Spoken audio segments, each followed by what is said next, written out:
Agung berangkat dulu ya, Bu. Hati-hati ya nak, untung aja kamu berhasil keterima di pabrik itu. Padahal katanya zaman sekarang susah kalau nyari kerja tanpa koneksi. Iya, Bu. Doakan Agung terus ya. Iya nak. Agung adalah seorang pemuda desa yang mendapat pekerjaan di gudang PT Yihui. Karena kerap mempunyai nilai yang bagus semasa SMA dan juga menunjukkan perilaku yang santun, Agung akhirnya diterima bekerja di PT Yihui.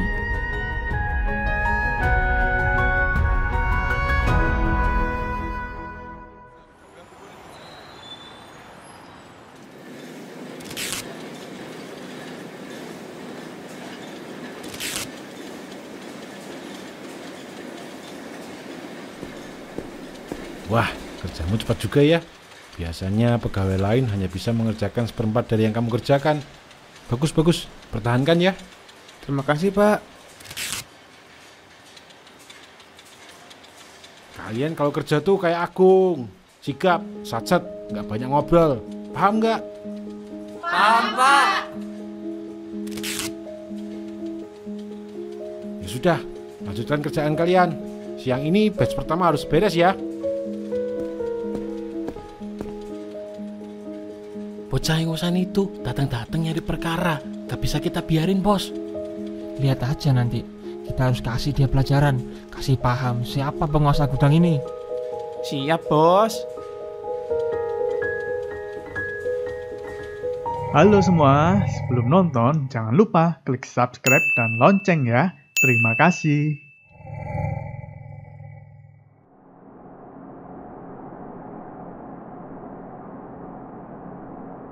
Anak baru, ngapain sok rajin gitu? Cari muka sama atasan biar bisa naik jabatan. Saya kerja sesuai sama job desk kok. Karena kamu sok rajin, kita semua jadi harus ngikutin ritme kerjamu. Ingat ya, jangan berani-beraninya ngubah ritme kerja yang udah kita buat selama bertahun-tahun. Saya hanya menunjukkan kerja yang efisien. Efisien?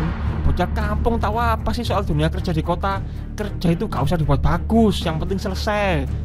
Toh ya bos gak bakal naikin gajimu kalau kerja efisien. Awas aja kalau cari muka lagi. Aduh. Mampus, rasain tuh.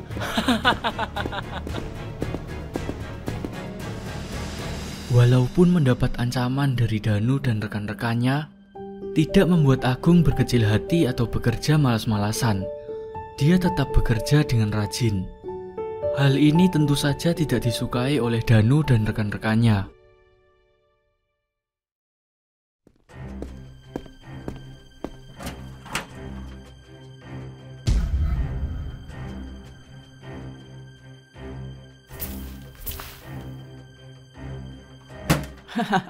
Mampus dia.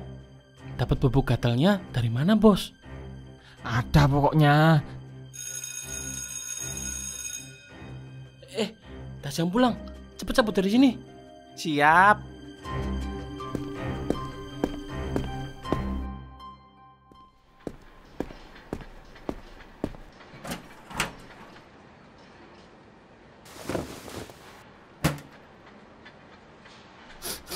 Loh, kok baunya agak aneh ya?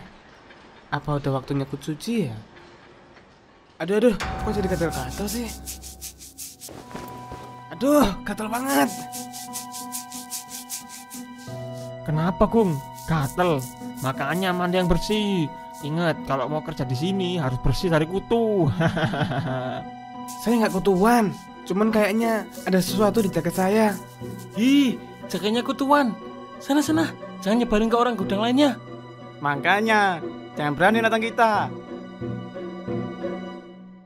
Selama berbulan-bulan, Agung mendapat perlakuan tidak mengenakan dari Danu dan rekan-rekannya. Namun, dia tetap cuek dan menjalankan pekerjaannya dengan baik. Menurutnya, mendapat kesempatan bekerja di pabrik merupakan sebuah anugerah besar bagi dia yang hanya tamatan SMA. Oleh karena itu, dia pun berusaha bekerja sebaik mungkin di sana.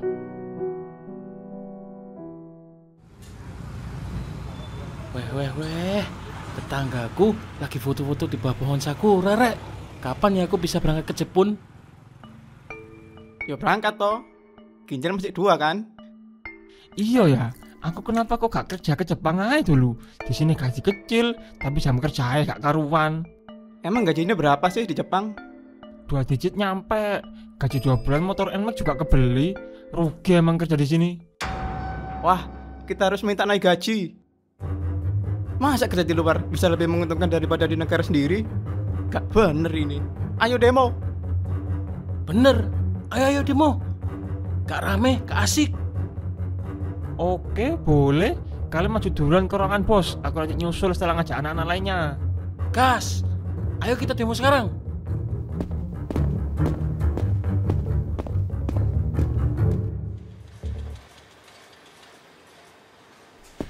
Teman-teman semua, siang ini aku dan beberapa teman sudah siap untuk maju ke atasan demi menuntut hak kita, hak kenaikan gaji. Memang gaji kita kenapa? Setahu saya, gaji di tempat ini paling tinggi kalau dibandingkan sama tempat lain. Ini nih bocah kemarin sore. Asal kalian tahu ya, pekerja kayak kita ini kalau di luar negeri gajinya bisa berkali-kali lipat. Di Jepang sono 1 kali gaji bisa dapat motor tahu. Kan di sana biaya hidupnya juga tinggi, Mas. Lagian, kita di sini juga disediakan mes dan makan siang. Jadi, gaji dan fasilitas yang diberikan sudah lebih dari cukup. Guys, berisik kamu Gung. Ini nuntut supaya kamu juga naik gaji, malah bantah terus. Ayo semuanya, kita tuntut hak kita. Aduh, maaf nih Mas Danu. Jujur aja, saya nggak merasa perlu sebegitunya. Toh ya kita bisa ngomong baik-baik. Lagian bener kata Agung, gaji kita di sini hitungannya udah gede loh. Iya. Ah, kalian ini padahal tinggal ngikut aja kok gak mau. Lihat aja nanti. Kalau yang naik gajinya cuma aku sama 2 temanku, jangan protes ya. Loh, ada apa ini kok ribut-ribut? Agung, Ratna, tolong bereskan meja sekaligus loker Hendro dan Tarik. Mulai hari ini, mereka bukan karyawan PT Yuhu lagi. Baik, Pak. Maksudnya gimana, Pak? Mereka baru saja menerobos masuk ke ruangan saya tanpa permisi dan menyudutkan saya seperti debt collector. Saya nggak butuh pegawai yang nggak punya adab seperti itu. Jadi saya pecat mereka. Tapi, Pak, mereka kan bekerja udah lama. Kerja malas-malesan, nuntutnya banyak. Harusnya dari dulu saya pecat. Kenapa? Kamu juga mau dipecat? Enggak, Pak, enggak. Loh, kok jadi gini sih? Ini Pak, barang-barang mereka. Segera antarkan ke depan gudang. Mereka sudah tidak boleh lagi masuk ke dalam sini. Untung aja kita nggak ngikut Danu. Bisa-bisa kita kena pecat. Iya, modalan pegawai aja kok sok mau ngatur-ngatur atasan. Setelah kejadian itu, Danu yang merasa kesal terus mencari cara agar bisa membalaskan dendam ke kantor. Dia pun mulai menyebarkan berita-berita bohong untuk mempengaruhi karyawan lainnya. Bapak-bapak sekalian udah dengar? Katanya mulai bulan ini uang jalan kalian bakal dipotong.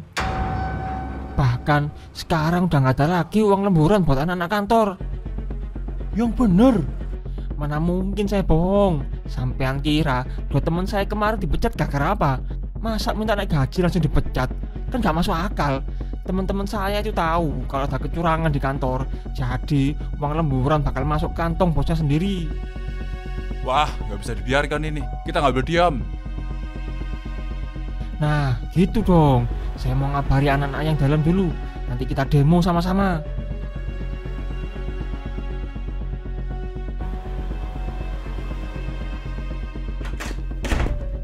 Kalian cewek-cewek, udah tahu belum? Jatah cuti melahirkan kalian bakal dipotong jadi 1 hari doang loh. Selebihnya bakal dipotong dari gaji. Hah? Mosok sih? Beneran, tanya aja sendiri. Ayo kita semua protes ke kantor Pak Bos. Ayo.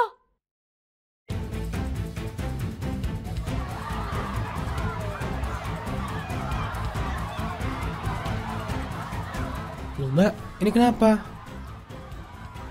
Ayo Gung, kamu ikut juga. Kita tuntut keadilan ke Pak Bos. Aduh mbak, kerjaanku belum selesai. Ya udahlah, terserahmu Gung. Kamu yang rugi sendiri nanti kalau nggak ikut.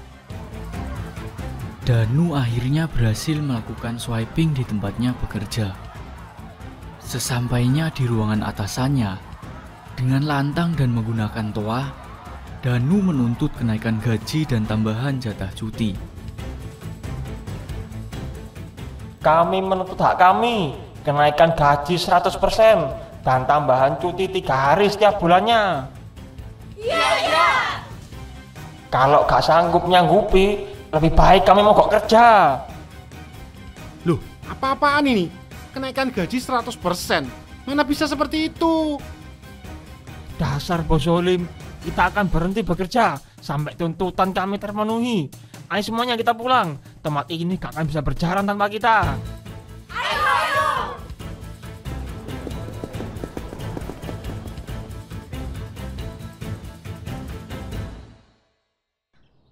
Keesokan harinya, Agung datang ke pabrik yang sangat sepi. Semua pegawai rupanya benar-benar memilih untuk percaya akan omongan Danu dan ikut mogok kerja.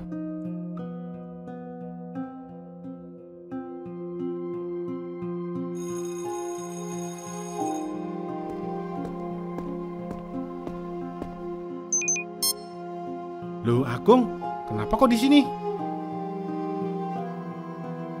Kan memang hari ini hari kerja. Kamu nggak ikut mogok kerja biar gaji naik? Menurut saya gaji di sini sudah baik. Bahkan fasilitas di sini jauh lebih baik dari tempat lainnya. Untuk hari ini kamu pulang aja deh. Saya akan hubungi kamu lagi nanti. Saya nggak dipecat kan Pak? Tenang, enggak kok. Baik Pak.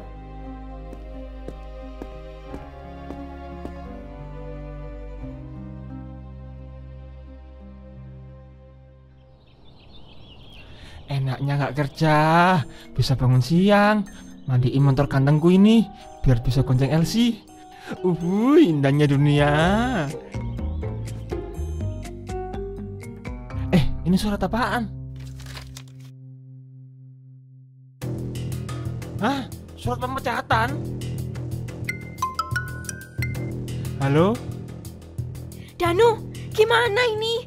Kenapa yang datang malah surat pemecatan? Katamu hak kita bakal dipenuhi. Sabar, kita ke tempat kerja aja sekarang. Siapa tahu ada kesalahan sistem. Para pekerja yang mogok kerja sebelumnya dengan panik datang ke pabrik menuntut penjelasan bos mereka. Pak Bos, apa-apaan surat pemecatan ini? Iya betul Pak. Bapak jangan bercanda ya. Kami di sini minta hak kami untuk dipenuhi dan agar jatah cuti melahirkan kami tidak dihilangkan. Jatah uang jalan kami juga jangan dipotong dong. Tidak ada yang salah dengan surat pemecatan itu. Sudah 5 hari kalian tidak masuk tanpa alasan. Sudah jelas tertulis di dalam kontrak kerja kalian. Jika sudah lebih dari 3 hari tidak ada kabar, maka kontrak kerja kalian langsung hangus. Lagi pula, kalian dengar rumor dari mana soal jatah cuti dan uang jalan dihilangkan? Saya tidak pernah sekalipun berpikiran untuk melakukannya. Siapapun yang mengatakan itu, jelas hanya ingin menimbulkan keributan di pabrik ini. Sudahlah, saya juga berniat memindahkan pabrik saya ke tempat lain. Saya permisi dulu, masih banyak yang harus diurus. Tidak, cicilan motorku. Aku baru aja ngambil cicilan. Danu Pak, itu semua Danu yang bilang jangan pecat saya. Bener. Danu, tanggung jawab. Kita semua kehilangan pekerjaan gara-gara omonganmu. Udah gede ya, urusin masalah sendiri-sendiri. Mikir. Aduh, saya bulan depan mau nikah, butuh dana. Pak, tolong Pak. Wah, gimana ini? Mana anakku mau masuk sekolah lagi? Hampir wes. Pak, kendaraannya sudah siap. Oke, ayo kita pergi. Kok dia masih kerja di sini?